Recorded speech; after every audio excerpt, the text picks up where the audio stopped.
There's something in the air. It's methane.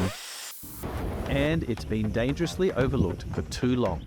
Methane is the second largest contributor to global warming after carbon dioxide. It's a live fast, die young gas that is extremely effective at trapping heat.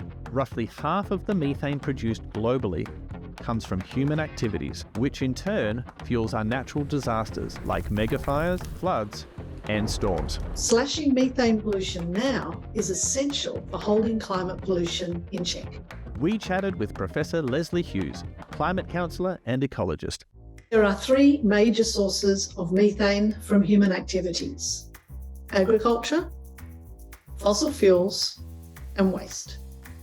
But on both a global scale and in Australia, we haven't been measuring methane very accurately, and we may be releasing a lot more than we previously thought. When methane is mentioned, most people think of agriculture, or more specifically, they think about cows, which are indeed a large part of our methane problem. Flatulence and burps, fart and burp. Every belch sends methane into the atmosphere, adding more than you'd think to greenhouse gas emissions. In Australia, agriculture counts for about half of our methane pollution. The good news is that we already have a few fixes to reduce methane pollution in agriculture, and some Aussie farmers have already started rolling them out. Sam turned to me and he said, "That's it, I'm going to grow seaweed." For example, feeding cattle and sheep supplements derived from the red seaweed Asparagopsis has been found to reduce methane production by up to about 90%. Australia's second biggest source of methane pollution, fossil fuels. We know fossil fuels release carbon dioxide when they are burnt, but look at this. Now look again with special methane glasses on. See that? That's methane going into the atmosphere. Methane can also leak at all stages of the fossil fuel extraction process. Coal and gas companies allow methane and other pollutants to vent or flare during mining and processing.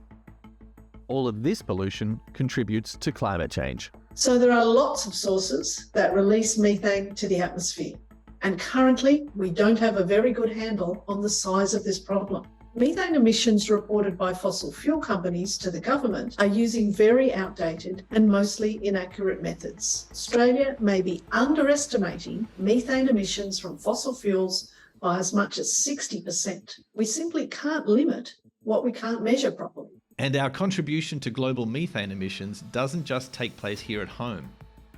As one of the world's biggest coal and gas exporters, Australia makes an outsized contribution to global methane pollution when we offload our fossil fuels to another country.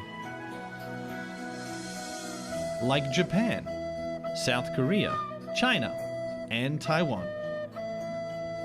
Another big methane pollution producer is our waste. When organic matter like food scraps gets thrown out and breaks down in landfill, methane is produced. Around 92% of Australia's food waste ultimately ends up in landfill, and less than half of all local governments provide FOGO bins to collect this waste.